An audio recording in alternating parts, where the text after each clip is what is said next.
Hello friend, good morning. তো ভিডিওটা শুরু করলাম মুড়ি খেতে খেতে। আর আজকে সকালে আমি খাচ্ছি চানাচুর দিয়ে মুড়ি। তো সেটা খাওয়া কমপ্লিট করে এখন আমি ঘরটাকে সুন্দর করে ঝাড় দিয়ে নেবো। তারপরে তো দুপুরে রান্নাবান্না করতে হবে। আর আজকে তোমাদের সাথে শেয়ার করবো আজকে দুপুরে কী কী রান্নাবান্না করি। তেমন কিছু রান্না করিনি। আর আজকে হচ্ছে শনিবার। তো আমরা শনিবার নিরামিষ খাই না। তোমরা কারা কারা খাও অবশ্যই কমেন্ট করে জানিও। আমরা খাই না। তো নিজের ইচ্ছা হলে যেদিন ইচ্ছা হবে মাংস খাবো, যেদিন নিরামিষ, এটাই হয় আমাদের বাড়িতে। ওরকম কোনো বার নেই যে এই বারেই নিরামিষ খেতে হবে। তো এই দেখো শাকটা আজকে রান্না করব। আর আজকে তেমন ভালো মাছও পাইনি। দেখো শাক বাছা হয়ে গেছে, এখন শাকটাকে ভালো করে ধুয়ে নিলাম।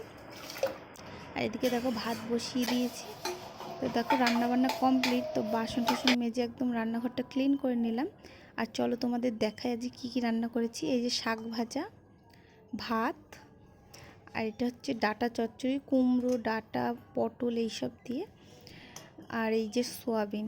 এই হচ্ছে আমাদের দুপুরের আজকে লাঞ্চ। তো ভিডিওটা কেমন লাগলো অবশ্যই কমেন্ট করে জানিও। তো আজকের মতো টাটা।